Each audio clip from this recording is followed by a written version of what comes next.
Hello, hello. I just woke up, so I'm like really groggy right now. All right, here's my haul for the week. Batman Adventures number 16. This is from the second series of Batman Adventures, or Volume 2, whatever you want to call it. This is the wedding issue. Spoiler alert, they don't get married. But I think, and this is a really, and you're asking, why am I showing this first? Well, this is a really popular cover. This is a Batman Adventures number 16 is a I think going for about $40 online at least. Okay, and I don't think it was in it's gone, and it's gotten really popular over the last few months, and it's gotten popular this year. And I think mainly due to the popularity of Death in the Family, and Joker is really popular now, or even more popular, and Harley Quinn is even more popular. So I would say be on the lookout for this book. I think this is the type of book you could probably maybe find at your comic book store. Maybe the shop owner doesn't know what he has, or but this is a relatively expensive book. So be on the lookout for Batman Adventures number 16. All right. More Harley Quinn goodness. Here's Batman Adventures Mad Love. Now here's the second print of that. Now the first print was more in comic book format, and the second print is more in a trade format. I mean, this is a one shot, and it's pretty thick. So, and it's just kind of in a trade. So, again, this is like at least a $40 book. I didn't pay that much for it. This was like, I think I paid $9 for this, and maybe $10 for number 16. So, yep. All right. The Six Gun number 1 from this is the free comic book day edition version of it. Now this thing is in, okay, when I bought it, they said it was in very good shape. I'm like, very good. This thing is in immaculate condition. But let's open you up. On the back, since it's free comic book day, there's a store sticker. So I guess that's why. But do I care about the store sticker? No, I don't. The condition is really good. So I'm not gonna sweat that. And I picked up the Six Gun number 2. Nice early issue. Very nice. Okay, first issue special number 1. Now, this is the first appearance of Manhunter. Now, I thought this was like the very first all-around appearance, but from what I realized, from what I guess researched on the character, there's like a Golden Age version of Manhunter. There's like, I think, a Silver Age version of Manhunter, and this is like the Bronze Age Manhunter right here. So I don't know. But I'm happy to have this book. The cover is so fucking cool. It's a Jack Kirby cover. Look at this creepy ass head right there. I mean, like reading the issue, it's really out. Jack Kirby is out there. Okay, he looks like kind of like the most like mild-mannered guy, you know what I mean? But his mind was just so out there. Okay. War is Hell number 2. This is first appearance of Death. Okay. Now I think there's 2 versions of Death. This is the male incarnation, and the one that Thanos is so in love with, that's a female incarnation. So here's the male incarnation of Death right here. War is Hell number 9. Yeah. All right, y'all. Now here's a book that I've had for a really long time. Here's Solar Alpha and Omega. This is number 0. This thing is still sealed up. This is so nice. I love this. Oh my god, I love this book so much. Well, but you haven't read it. Well, I have the trade. Here's the trade right here. That I read at least once a year because it's so fucking cool. But I guess I wanted to shed some info on this. This collects the first 10 issues of Solar Man of the Atom from 1991, and it collects the insert. Okay, so here's the regular. Here's a copy of Solar Man of the Atom number 2, and you see the regular story here, and then you have the insert, and it's a 4-page insert. There you go. There's the story, and then it goes back to the regular issue. All right. Now, it collects all those inserts in one volume right here. And my God, first off is Jim Shooter doing the writing and Barry Windsor Smith doing the artwork. Now, they're not as prolific, but I will put them on par with Jack Kirby and Stan Lee. I would put them on par with Denny O'Neil and Neil Adams. I would absolutely put them on par with Kurt Busiek and George Perez.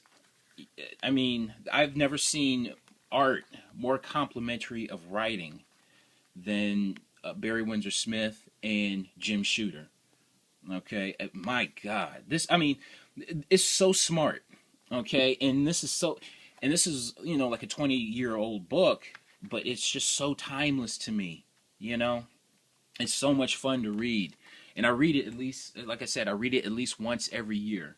All right, just so much fun.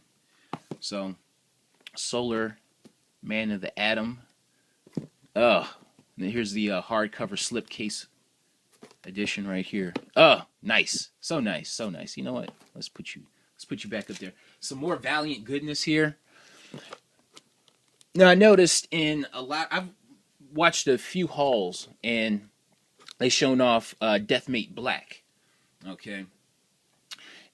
First appearance of Gen 13. I really did. I've had Deathmate Black for like a million years, and I never realized that. But anyway, here's the gold variant to Deathmate Black. This is like the retailer incentive. Okay. Now it's definitely more rare than the regular black edition, but don't fret, because this is like a $10 book. I think if you go on eBay right now, you can get it for like $10 or $12, maybe even less than that. So if you want, like, the rare, definitive first appearance of Gen 13, then here you go. Deathmate Black Gold. All right. What am I interested in showing this? No, not really. Am I interested in showing this? Sure. Fantastic Four 212, first appearance of Terrax. Okay. All right. It was cheap. Why not? Okay. Another Fantastic Four book? Really?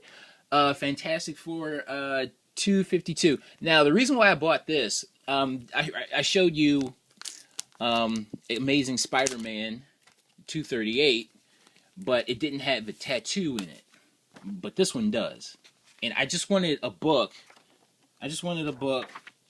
With its tattoo in it. Just cause. So this is the only reason why I bought this book. All right, let's keep it moving, y'all. All right. Amazing Spider-Man 238. I mean, this is a cover that I see all the time. It was like $5, so I'm like, okay, I'll finally get the damn thing. More Todd McFarlane. Here's Batman 423. This is a cover that I really don't see out in the wild that much. So I think it's in like fine plus, the very fine minus shape. It was like $6, so I'm like, okay, fine, I'll get it. I'll finally, because I just never see it. I mean, it's such a dope ass cover, man. Look at it. You got the red background, you got the black logo right there. Oh, the black Batman logo. That yellow, just everything about this cover just pops. Everything. So it's like probably one of the most perfect covers, in my opinion. Just timeless looking, too. Okay, more Todd McFarlane. I found another copy of Malibu Sun, number 13. Now, the last copy that I showed you, however many months ago, it's like in, probably fine shape. And this one is in fine shape. So I'm going to take those two sixes and I'm going to make a 12. I'm going to put them together and I'm going to make a 12. All right. Here we go. Malibu's, just like with Malibu Sun 13, you have the first appearance of a Wildcats in Malibu Sun number 15. Yep. All right, we're moving along, guys. Tales of the Green Lantern Corps, number 1. Yep. All right. And I picked up 2 newer books. You have XMen number 1. You have the Dodson variant, and you have the Hastings variant to number 1. I do like Downton Abbey a lot, and this is kind of like like a homage cover to that. I really do like this cover, and I really dig this cover too. So yeah. All right, guys, here we go with the comic scene. Let's get all this stuff out of the way. Now this is a book. Now this is a magazine. The comic scene. The comic scene. The comic scene. Now this is a magazine from 1981. It started in 1981 by the Star Trek fanzine Starlog, and it's basically Wizard. Before it's like it predates Wizard by like 9 years. And it talks about the comic book market. It talks about fans. It talks about just comics in general. And I absolutely. And if it wasn't for the comic scene back in 1991, I found an issue of theirs, at like a convenience store, like their whatever current issue was out at the time at a convenience store, and I read it, and I was just so. And this is before I was ever into comic books back in 1991, and I think that I credit the comic scene with getting me into comic books pretty much. So I'm thrilled to have the first issue and the second issue. And look at this Jack Kirby cover of the comic scene. That is cool as hell right there. And you know what? Let's open this thing up, man, because I think this is so interesting. All right. Let's go. All right. Now, to me, look at this. Look at this. They talk about the comic book conventions, back then. So imagine going to, a comic book convention back then, knowing what you know now. Seriously. Oh my God, that is so awesome. And I mean, they have. Oh, look at this. They're talking about the upcoming Conan the Barbarian movie. The Lone Ranger from I think it was the early 80s. Lone Ranger. Oh, and look at this, the Swamp Thing. Does anybody remember the Swamp Thing movie from the early 80s? Does anybody remember that? And here's a retrospective, I think, because they were celebrating Marvel's 20th anniversary. So, their reintroduction of superheroes, from back in the 60s. So, this is so fucking cool, man. I love this. And it's so cool reading a retrospective on Marvel, a 20-year retrospective on Marvel from 30 years ago. You know what I mean? So, but this is a really, I can't say how interesting this book is. So, I can't say enough how interesting this book is. So, there's the comic scene, and I'm running out of time, guys. So, thanks for watching, and I'll see you next time.